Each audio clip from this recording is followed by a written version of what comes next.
Hello, Geography 202 classmates. I'm actually kind of really excited. I just want to say hi to everybody in my group. We might be talking about something that you don't really know too much about, um, and I'm really interested about it because it's one of my favorite places to go to visit for vacation. We'll be talking about the North American Grand Canyon, and the issue with it is light pollution and conservation, and how the national park system is dealing with these two topics, and how it has a impact, and how geography interrelates to this whole area and this issue here. Now, who would have known that the little thing like the little light bulb was going to be such a big deal? Now, obviously, we're not talking about a light bulb and hooked up to a couple potatoes, but I thought that would be kind of fun to put that there. But we're going to be talking about ex- um, exploring, instituting, improving, and expanding our understanding of conservation. Some people just think about it like trash, but actually, light pollution is kind of like a newer type thing, and in certain ways, it can be inefficient or harmful. So we're going to talk about what is light pollution as well, and we'll be talking about the Grand Canyon and other features of the whole area there. A little bit of background first is the Grand Canyon's in northern Arizona. It's a big giant national park, and it's surrounded almost entirely by forests and Indian reservations there. It's a large tourism type place, and they get like 1.5 million visitors every single year there. Now, it was formed because mountain water from the Colorado Rockies started going through many million years ago, 5 or 6 million years ago, and it was just happened to be a national system of erosion that had cut the canyon, and it created one of the largest canyons in the world, something unlike any other place. And the Grand Canyon actually provided protection for different Native American tribes in the region. So actually, quite a few regions that have a lot of history going back to that, like the Pueblo people, the Navajo, the Zuni, and the Hopi populations.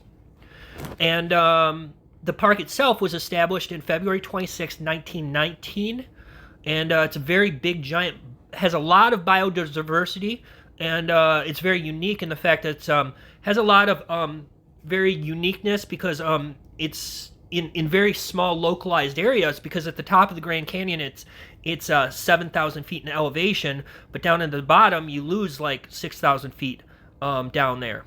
It's quite a change. So what is light pollution? Well, light pollution is unwanted, wasted, inefficient light that can also have unwanted physical effects. Now, we know like things like glare. That's the first form of it. A second form is light trespass, and a third form is sky glow. We're going to be most interested in sky glow. Now, glare can be painful and damaging. That's like if you look at a car window and you catch the sun or off the window, or a mirror or something like that. And light trespass is think of it like a car light, and it's basically the unwanted light that shines in unwanted areas. And it's basically like light escaping. That's also very important, actually, for what we're talking about in the Grand Canyon. And sky glow is a loss of light dispersing itself into the atmosphere. And that's when light bounces off atmospheric particles and aerosols, hindering natural, unadulterated views. So this is a lot of the reasons why when you go to places, especially in the cities, that you can't see the night sky and stars. Especially in industrialized areas or more urban environments. It's because of pollution and a lot of other factors.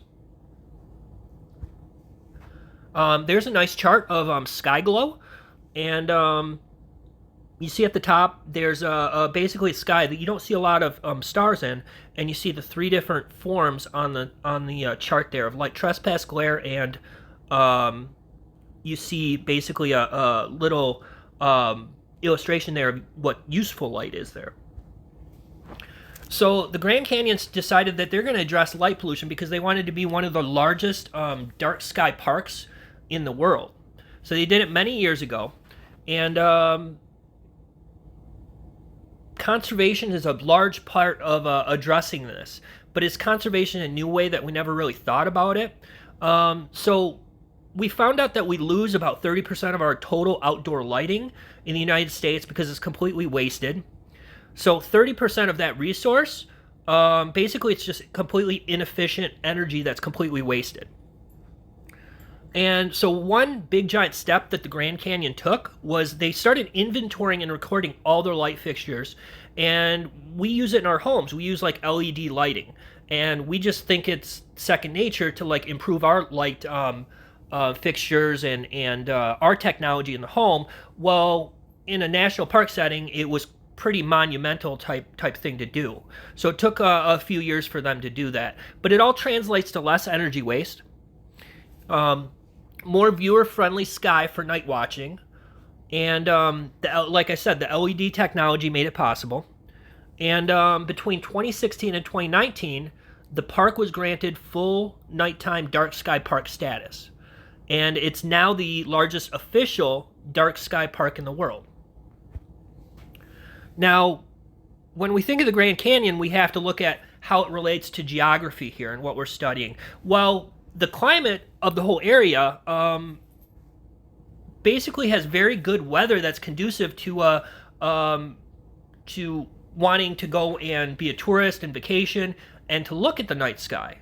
And it's because it's a dry desert environment, and at 7,000 feet, it's always very sunny there. And even though there's wild temperature changes, the wild temperature changes have to do with the fact that there really is no clouds, and a lot of it has to do with variable effects of the elevation if you go way down in the canyon or if you're at the top.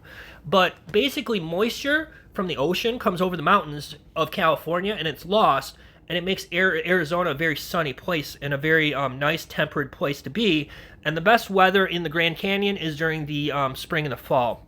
And there's an adiabatic process, and that's basically in the canyon. It's when the sun shines down, it compresses the air, makes a high pressure system, and the area is heated up very quickly. But at night, it cools very quickly as well because there's no clouds, and the heat. There's a quick loss of heat in the area, and when it does rain, it almost always only rains mostly in the afternoon and ends in the early evening. And these are all these effects are great features for sky viewing in the area. If we look at this chart right here, the top 10. Now, this is not the most sunniest cities in the United States. This is the most sunniest cities in the world. And if you look, Arizona actually has 3 cities in the top 10, and Las Vegas is right there. It's very just as close right there. So I think that was very interesting to pass that along. Now, when we look at another geographical issue, we look at population. Now on the map there, I made the county that the Grand Canyon is. I highlighted that black right there so you can see that, and that's Casino County, and it has a low population of 1.93%. This is actually very interesting because Arizona in general has one of the highest population growths in the whole United States. It's over, let's see, from July 2018 to July 2019, the population growth was 1.7%, and it's 4th or 3rd highest rate in the whole nation. Now, the people that are going to Arizona, they're going to urban areas. They're not going to places where the Grand Canyon is because the Grand Canyon is very rural. So there's no pollution there. There's no industrialization. And the other thing that I had mentioned earlier is that it's surrounded by a lot of Native American reservations and national forests. And the whole national park there is 1.2 million acres of basically preserved and conserved land there. So population continued. Another big cultural feature is that 30% of Native Americans are in this Arizona county. That's huge. And culturally, they have big respect for the land and resources in the area. for example, some areas of the Grand Canyon have the Native Americans have beliefs that their people had origins, and there's also sacred landmarks that they hold very important to their belief system and cultures.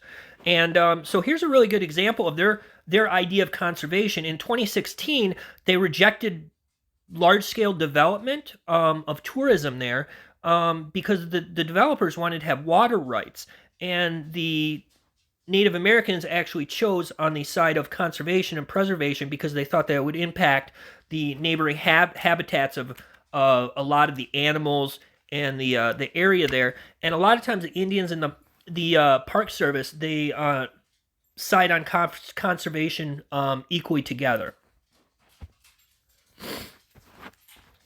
So when we talk about the sky glow effect of light pollution, it has a large pollutants have a large effect to environment from industrialization and urbanization, but the Grand Canyon doesn't see that geographically. The Grand Canyon benefits from human improvement and unique geographical conditions. The World Health Organization actually says the biggest causes of pollutants in the air are autos,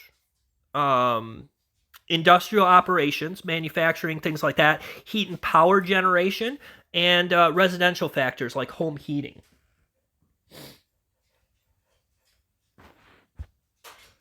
So the result of taking care of this big giant national park and this major issue that they've been dealing with for quite a few years now is a wonderful, amazing night sky that you actually can't see in any other parts of the world. And I'd just like to leave, I'd like to say one quote here. This is back when President Teddy Roosevelt, in 1903, he wrote, "Leave it as be," in regard to the Grand Canyon. "You cannot improve upon it. The ages have been at work on it, and man can only mar it." So, in closing, I'd just like to say that if you've never seen the Grand Canyon before, I'd just like to say that you should try and get out there and try and visit and explore this place because it's really one of a lifetime opportunities, and it's very affordable and it's very unique to the world, both geographically and culturally. And I think it's very important to respect and take care of unique places like this. And today we are trying to apply environmental innovation and increase knowledge and to minimize our impact so that generations may enjoy it.